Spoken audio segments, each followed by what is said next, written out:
ನಮಸ್ತೆ ಎಲ್ಲರಿಗೂ. ನಾನು ಪ್ರೇಮ. ಎಲ್ಲರೂ ಹೇಗಿದ್ದೀರಾ? ಚೆನ್ನಾಗಿದ್ದೀರಾ? ಇವತ್ತು ನಾನು ಒಂದು ಮಲ್ಲಿಗೆ ಹೂವು ಹಾರನ ತೋರಿಸೋಣ. ಮನೆಯಲ್ಲಿ ತೋರಣ ಮಾಡ್ಕೊಳ್ಳೋದು ಹೇಗೆ, ಬಾಗಿಲಿಗೆ ಆಗಲಿ ದೇವ್ರ ಮನೆ ಬಾಗಿಲಿಗಾಗಲಿ ಹೇಗೆ ತೋರಣ ಮಾಡ್ಕೊಳ್ಳೋದು ಅಂತ ಫಸ್ಟು ನಿಮಗೆ ತಿಳಿಸ್ಕೊಡ್ತೀನಿ. ಅದಕ್ಕೂ ಮುಂಚೆ ನಾನು ಮಂಗಳವಾರ ದಿನ ವಾರ ಮಾಡಿದ್ದೆ ಸರಿ ಅಂತ ಹೇಳ್ಬಿಟ್ಟು ಆ ಕ್ಲಿಪ್ಪಿಂಗ್ಸನ್ನು ಸ್ವಲ್ಪ ಆ್ಯಡ್ ಮಾಡಿದ್ದೀನಿ ಅಷ್ಟೇ. ಇವತ್ತು ಮಲ್ಲಿಗೆ ಹೂವಿಂದ ಫೋಟೋಗಳಿಗೆ ಎಲ್ಲದಕ್ಕೂ ಮಲ್ಲಿಗೆ ಹೂವಿಂದ ಅಲಂಕಾರ ಮಾಡಿದ್ವಿ. ತುಂಬಾ ಚೆನ್ನಾಗಿ ಕಾಣಿಸ್ತಾ ಇತ್ತು.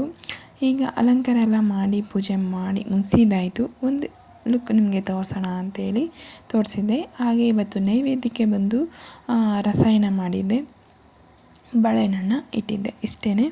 ಆಮೇಲೆ ಹೊಸ್ಲಿಗೆ ರಂಗೋಲಿ ಹಾಕಿ ಮಾಮೂಲಿ ಪೂಜೆ ಪುನಸ್ಕಾರವನ್ನು ಮಾಡಿ ಮುಗಿಸಿದ್ದಾಯಿತು. ಇವತ್ತು ನಿಮಗೆ ನಾನು ಒಂದು ತುಂಬಾ ಚೆನ್ನಾಗಿರುವಂಥ ಮಲ್ಲಿಗೆ ಹಾರ ಹೇಗೆ ಮಾಡ್ಕೊಳ್ಳೋದು ಅಂತ ತೋರಿಸ್ತೀನಿ. ಖಂಡಿತ ಈ ವಿಡಿಯೋ ಇಷ್ಟ ಆದರೆ ಲೈಕ್ ಮಾಡಿ. ಹಾಗೆ ಹೊಸದಾಗಿ ನೋಡ್ತಾ ಇರೋರು ಪ್ಲೀಸ್ ನನ್ನ ಚಾನಲನ್ನು ಸಬ್ಸ್ಕ್ರೈಬ್ ಮಾಡ್ಕೊಂಡು ನೋಡಿ. ಹಾಗೆ ವಿಡಿಯೋ ಇಷ್ಟ ಆದರೆ ಒಂದು ಲೈಕ್ ಮಾಡೋದನ್ನು ಮರಿಬೇಡಿ. ಬನ್ನಿ, ಹೇಗೆ ನಾನು ಹಾರ ಮಾಡೋದು ಮಲ್ಲಿಗೆ ಹೂವಿನಲ್ಲಿ, ಅದು ತುಂಬ ದಿನ ಬಾಳಿಕೆ ಬರೋದು ಹೇಗೆ ಅನ್ನೋದನ್ನು ಕಂಪ್ಲೀಟಾಗಿ ತಿಳಿಸ್ಕೊಡ್ತೀನಿ. ಇದು ಬಂದು ಮಲ್ಲಿಗೆ ಹೂವು ಅಂತಂದರೆ ಆರ್ಟಿಫಿಷಿಯಲ್ ಮಲ್ಲಿಗೆ ಹೂವು. ಇದು ನಮಗೆ ಸಿಟಿಗಳೆಲ್ಲ ಸಿಗುತ್ತೆ, KR ಮಾರ್ಕೆಟ್, ನಾವು ಚಿಕ್ಕಪೇಟೆಗೆ ಹೋದಾಗೆಲ್ಲನೂ ಸಿಗುತ್ತೆ. ಅದಕ್ಕೆ ನಾನು ಒಂದು 2 ಕಲರನ್ನು ಉಲ್ಲನನ್ನು ತಗೊಂಡಿದ್ದೀನಿ. ಒಂದು ಮೆರೂನ್ ಬಂದು, ನೆಕ್ಸ್ಟ್ ಬಂದು ಗ್ರೀನ್. ಇವೆರಡು ಕಾಂಬಿನೇಷನ್ ಚೆನ್ನಾಗಿರುತ್ತೆ ಅಂತ ಹೇಳ್ಬಿಟ್ಟು ಎರಡನ್ನು ನಾನು ರೆಡಿ ಮಾಡಿ ಇಟ್ಟಿದ್ದೀನಿ. ಹೇಗೆ ರೆಡಿ ಮಾಡ್ತೀನಿ ಅಂತ ನಾನು ತೋರಿಸ್ತೀನಿ. ನಮಗೆ ಬೇಕಾಗಿರುವಂಥದ್ದು ಮಲ್ಲಿಗೆ ಹೂವು, ಆರ್ಟಿಫಿಷಿಯಲ್ ಮಲ್ಲಿಗೆ ಹೂವು ಮತ್ತು ಉಲ್ಲನ್, ಕತ್ತರಿ, ಒಂದು ಸೂಜಿ, ಹಾಗೆ ಒಂದು ದಪ್ಪ ಎಳೆಯದ ದಾರ, ಇಷ್ಟನ್ನು ನಾವು ರೆಡಿ ಮಾಡಿ ಇಟ್ಕೊಂಡಿರಬೇಕು. ಈಗ ನಾನು ಉಲ್ಲನಲ್ಲಿ ಹೇಗೆ ನಾವು ಕಲರ್ ಮ್ಯಾಚ್ ಮಾಡೋದು, ಅದಕ್ಕೆ ಯಾವ ರೀತಿ ನಾನು ರೆಡಿ ಮಾಡ್ಕೊಂಡಿದ್ದೀನಿ ಡಿಸೈನ್ಗೆ ಅಂತ ತೋರಿಸ್ತೀನಿ. ಮೊದಲಿಗೆ ನಾವು ಒಂದು ಉಲ್ಲನ್, ನಾನು ಮೆರೂನಲ್ಲಿ ಎಲ್ಲ ಮಾಡಿ ಮುಗಿಸಿದೆ. ಈ ಗ್ರೀನಲ್ಲಿ ನಿಮಗೆ ಮಾಡಿ ತೋರಿಸ್ತೀನಿ. ನಮ್ಮ ಬೆರಳು 3 ಬೆರಳು ಸುತ್ತಲೂ ಚೆನ್ನಾಗಿ ಒಂದು 10 ರೋಲ್ ಮತ್ತು ಇಲ್ಲಾಂದರೆ ಒಂದು 15 ರೋಲ್ ಈ ರೀತಿ ಚೆನ್ನಾಗಿ ಸುತ್ಕೋಬೇಕು. ಅದನ್ನು 3 ಬೆರಳು ಸುತ್ಕೋಬೇಕು. ಯಾಕಂದರೆ ಮಲ್ಲಿಗೆ ಹೂವು ಇರೋದು ಅಷ್ಟೇ ಆಗಲೇ ಇರೋದು, ತುಂಬ ಉದ್ದ ಇದ್ದರೆ ಚೆನ್ನಾಗಿ ಕಾಣಿಸಲ್ಲ. ಅದಕ್ಕೋಸ್ಕರ ನಾನು ಈ ರೀತಿಯಾಗಿ ಸುತ್ತಕೊಂಡು ರೆಡಿ ಮಾಡ್ಕೋತಾ ಇದ್ದೀನಿ. ಒಂದು 10 ಇಲ್ಲ 15 ರೌಂಡನ್ನು ಮಾಡಿಕೊಂಡು ಈಗ ಸೆಂಟರ್ಗೆ ಅದನ್ನು ದಾರ, ನಾವು ಹೂವು ಕಟ್ತೀವಲ್ವ ಅದೇ ರೀತಿಯಾಗಿ ಒಂದು ಸ್ಟಿಕ್ಕನ್ನು ಹಾಕಿದ್ರೆ ಆಯಿತು. ಈ ರೀತಿ ತಿಕ್ಕಡಿಯನ್ನು ಹಾಕಬೇಕು. ಒಂದು 3 ಗಂಟನ್ನು ಹಾಕಿದ್ರೆ ಸಾಕು, ತುಂಬಾ ಗಟ್ಟಿಯಾಗಿರುತ್ತೆ, ಸಾಕು ಅಷ್ಟು. ಈಗ ಇದನ್ನು ನಾನು ದಾರವನ್ನು ಆ ಕಡೆ ಈ ಕಡೆ ಕಟ್ ಮಾಡ್ಕೋತೀನಿ. ಅದು ನಮಗೆ ಪುಕ್ಕ ಥರ ಬರಬೇಕಂದ್ರೆ ಚೂಪಾಗಿ ಬಂದರೆ ಚೆನ್ನಾಗಿ ಕಾಣಿಸುತ್ತೆ, ರೌಂಡಾಗಿದ್ದರೆ ಚೆನ್ನಾಗಿ ಕಾಣಿಸಲ್ಲ ಅಂತ ಹೇಳಿ ಈಗ ನಾನು 2 ಕಡೆನೂ ಮಧ್ಯದಲ್ಲಿ ಕಟ್ಕೊಂಡ ನಂತರ ಇಲ್ಲಿ ನಾನು ಈ ರೀತಿಯಾಗಿ ಕಟ್ ಮಾಡ್ಕೊಂಡಿದ್ದೀನಿ. ಇದೇ ರೀತಿಯಾಗಿ ನಾನು 2 ಕಲರ್ಸನ್ನು ರೆಡಿ ಮಾಡಿ ಇಟ್ಕೊಂಡಿದ್ದೀನಿ. ನೋಡ್ತಾ ಇರ್ಬೋದು, ಈ ರೀತಿ ಅಗಲಕ್ಕೆ ಬರುತ್ತೆ. ನಾವು ಬೇಕು ಅಂದರೆ ನಮಗೆ ಮಲ್ಲಿಗೆ ಹೂವು ಮೇಲೆ ಉದ್ದ ಆಯಿತು ಅಂತಂದರೆ ನಾವು ಎಕ್ಸ್ಟ್ರಾ ಕಟ್ ಮಾಡ್ಕೊಬೋದು. ಮೊದಲಿಗೆ ಇಲ್ಲಿ ನಾನು ಸೂಜಿಗೆ ದಾರವನ್ನು ಹಾಕೋತಾ ಇದ್ದೀನಿ. ಆನಂತರ ನಾನು 2 ಗಂಟೆಗಳನ್ನು ತರಿಸ್ಕೊಂಡಿದ್ದೀನಿ. ಇದು ಅಷ್ಟೇ, ನಾವು ಎಲ್ಲಿ ನಾವು ಮಲ್ಲಿಗೆ ಹೂವು ತೊಗೋತೀವೋ, ಚಿಕ್ಕಪೇಟೆಯಲ್ಲಿ ಆಗಿರ್ಬೋದು ಇಲ್ಲ ಮಾರ್ಕೆಟಲ್ಲಿ ಆಗಿರ್ಬೋದು, ಅದೇ ಅಂಗಡಿಗಳಲ್ಲಿ ಈ ರೀತಿ ನಮಗೆ ಡಿಸೈನ್ ಥರನೂ ಸಿಗುತ್ತೆ. ಚೆನ್ನಾಗಿರುತ್ತೆ ನೋಡೋದಕ್ಕೆ ಅಂತ ಹೇಳ್ಬಿಟ್ಟು ನಾನು ಇದನ್ನು ರೆಡಿ ಮಾಡ್ಕೊಂಡಿದ್ದೀನಿ. ಇಲ್ಲಿ ನಾನು ದಾರವನ್ನು ಗಂಟು ಹಾಕ್ಕೊಂಡೆ. ಅದು ಓಲ್ ದಪ್ಪ ಇರೋದ್ರಿಂದ ದಪ್ಪ ಕಾಣಿಸುತ್ತೆ ಅಂತ ಹೇಳ್ಬಿಟ್ಟು ಬಂದುಬಿಡುತ್ತೆ, ಅದು ಸ್ಟಿಪ್ಪಾಗಿ ಕುತ್ಕೊಳ್ಳಲ್ಲ. ನಾವು ಮಣಿ ಇದ್ದರೂ ಹಾಕ್ಕೋಬೋದು. ಇಲ್ಲಿ ನಾನು ಉಲ್ಲನ್ ದಾರವನ್ನು ಸ್ವಲ್ಪ ದಪ್ಪಕ್ಕೆ ಸುತ್ತಕೊಂಡು ಅದನ್ನು ಇಲ್ಲಿ ಗಂಟು ಹಾಕೋತಾ ಇದ್ದೀನಿ. ಈ ರೀತಿಯಾಗಿ ಗಂಟು ಹಾಕ್ಕೊಂಡ್ರೆ ನಮಗೆ ಏನು ಈ ಗಂಟೆ ಒಳಗಡೆ ಹೋಲಿದೆಯೋ ಅದು ಬರೋದಿಲ್ಲ, ಎಷ್ಟೇ ಗಟ್ಟಿಯಾಗಿರುತ್ತೆ. ಅದಕ್ಕೋಸ್ಕರ ಈಗ ಗಂಟೆಯನ್ನು ಅದರ ಮಧ್ಯದಲ್ಲಿ ಸೂಜಿಯಲ್ಲಿ ಸೇರಿಸ್ಕೊಂಡು ಹಾಕೋತಾ ಇದ್ದೀನಿ. ಯಾಕಂದರೆ ಒಂದೊಂದು ಸರಿ ಎಳೆದ್ರೆ ಬರಬಾರ್ದು, ಅದಕ್ಕೋಸ್ಕರ ಈ ರೀತಿಯಾಗಿ ಹಾಕ್ಕೊಂಡಿದ್ದೀನಿ. ನಿಧಾನಕ್ಕೆ ತಾಳ್ಮೆಯಿಂದ ಮಾಡಿದ್ರೆ ಆಗುತ್ತೆ. ಯಾಕಂದರೆ ಒಂದೊಂದು ಸರಿ ನಾವು ಅರ್ಜೆಂಟಲ್ಲಿ ಮಾಡ್ತಾ ಇರ್ತೀವಿ, ಅದೇನಾಗುತ್ತೆ ಒಂದು ಸ್ವಲ್ಪ ಆ ಕಡೆ ಈ ಕಡೆ ಹೋಗ್ತಾ ಇರುತ್ತೆ. ನಿಧಾನಕ್ಕೆ ಹುಷಾರಾಗಿ ನೋಡಿಕೊಂಡು ಮಾಡ್ಕೊಬೇಕು ಅಷ್ಟೇ. ನೋಡಿ, ಈ ರೀತಿಯಾಗಿ ಸ್ಟಿಪ್ಪಾಗಿ ಕುತ್ಕೊಳ್ಳುತ್ತೆ, ನಾವು ಎಷ್ಟೇ ಎಳೆದ್ರೂ ಅದು ಬರೋದಿಲ್ಲ. ಈಗ ನಾನು ಇದನ್ನು ಯಾವ ಥರ ಡಿಸೈನಲ್ಲಿ ನಾನು ಕೋಣಿಸ್ಕೊಳ್ತೀನಿ ಅಂತ ನಿಮಗೆ ತೋರಿಸ್ತೀನಿ. ಮೊದಲಿಗೆ ನಾನು ಒಂದು 5 ಸ್ಟೆಪ್ಪು ಮಲ್ಲಿಗೆ ಹೂವನ್ನು ಹಾಕೋತಾ ಇದ್ದೀನಿ. ಯಾಕಂದರೆ ಅದು ಸ್ವಲ್ಪ ಚೆನ್ನಾಗಿ ಕಾಣಲಿ ಅಂತ ಹೇಳ್ಬಿಟ್ಟು ವೈಟ್ ಚೆನ್ನಾಗಿ ಕಾಣಿಸಿದ್ರೆ ಇರುತ್ತೆ ಅಂಥೇಳಿ 5 ಸ್ಟೆಪ್ ಆದ ನಂತರ ಇಲ್ಲಿ ನಾನು ಗ್ರೀನ್ ಕಲರನ್ನ ಹಾಕೋತಾ ಇದ್ದೀನಿ. ಗ್ರೀನ್ ಕಲರ್ ಬಂದು ನಾನು 3ರಿಂದ 4 ಹಾಕ್ಕೊಂಡಿದ್ದೀನಿ ಸಾಕು. ಅದು ಅದೇ ದಪ್ಪ ಕಾಣಿಸುತ್ತೆ. 4, 5 ಹಾಕ್ಕೊಂಡ್ರೂ ಸಾಕು. ನೋಡ್ಬೋದು ನೀವು, ನಾನು 2 ಹಾಕಿದ ತಕ್ಷಣವೇ ಎಷ್ಟು ಅಗಲ ಬರುತ್ತೆ ಅಂತ. ಈ ರೀತಿಯಾಗಿ 4 ಸೇರಿಸ್ಕೊಂಡು ನಾನಿಲ್ಲಿ ಇದನ್ನು ಅಗಲ ಮಾಡ್ಕೊಂಡಿದ್ದೀನಿ. ನೆಕ್ಸ್ಟ್ ಬಂದು ಅದೇ ರೀತಿ 5 ಸ್ಟೆಪ್ಪು ಮಲ್ಲಿಗೆ ಹೂವನ್ನು ಹಾಕೋಬೇಕು. ತುಂಬ ಗ್ರೀನ್ ಆದರೆ ಚೆನ್ನಾಗಿ ಕಾಣಿಸಲ್ಲ, ಲೈಟಾಗಿ, ಯಾಕಂದರೆ ವೈಟ್ ಇರೋ ಜಾಗದಲ್ಲಿ ವೈಟ್ ಚೆನ್ನಾಗಿ ಕಾಣಿಸಿದ್ರೇ ಅದು ಚೆನ್ನಾಗಿ ಕಾಣಿಸೋದು. ಈ ರೀತಿ ಅಗಲ ಮಾಡ್ಕೊಳ್ಳಿ. ಅದನ್ನು ಅಗಲ ಮಾಡಿಕೊಂಡು ಅದರ ಮೇಲೆ ಮತ್ತೆ 5 ಸ್ಟೆಪ್ಪು ಮಲ್ಲಿಗೆ ಹೂವನ್ನು, ಅಂದರೆ 5 ಸ್ಟೆಪ್ ಆರ್ಟಿಫಿಷಿಯಲ್ ಮಲ್ಲಿಗೆ ಹೂವನ್ನು ಹಾಕ್ಕೋಬೋದು. ನಿಮಗೆ ನೋಡ್ತಾ ಇದ್ರೇ ಗೊತ್ತಾಗ್ಬಿಡುತ್ತೆ, ನಾನು ವಾಯ್ಸ್ ಓವರ್ ಏನು ಕೊಡೋದು ಬೇಕಾಗಿಲ್ಲ ಅಂತ ಅನ್ಕೋತೀನಿ. ಈ ರೀತಿ 5 ಸ್ಟೆಪ್ ಆದ ನಂತರ ಮತ್ತೆ ಮೆರೂನ್ ಹಾಕ್ಕೋಬೇಕು.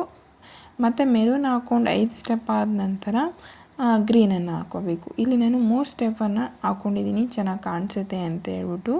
ಆಮೇಲೆ ರೆಡಿ ಮಾಡಿದ್ಮೇಲೆ ಅಂತೂ ತುಂಬಾ ಚೆನ್ನಾಗಿ ಕಾಣಿಸ್ತಿತ್ತು.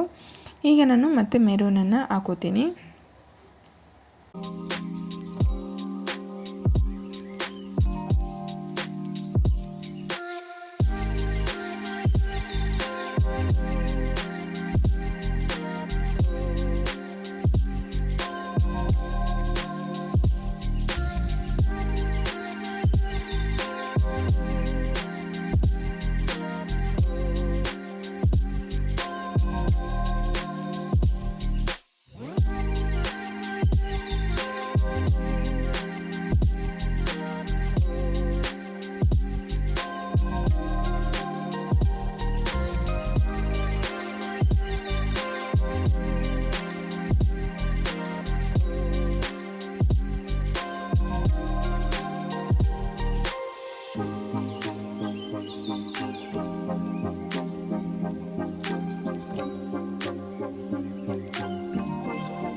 ನೋಡಿದ್ರಲ್ಲ ಎಷ್ಟು ಸಿಂಪಲ್ಲಾಗಿ ನಾವು ಮನೆಯಲ್ಲೇ ರೆಡಿ ಮಾಡ್ಕೊಬೋದು ಅಂತ.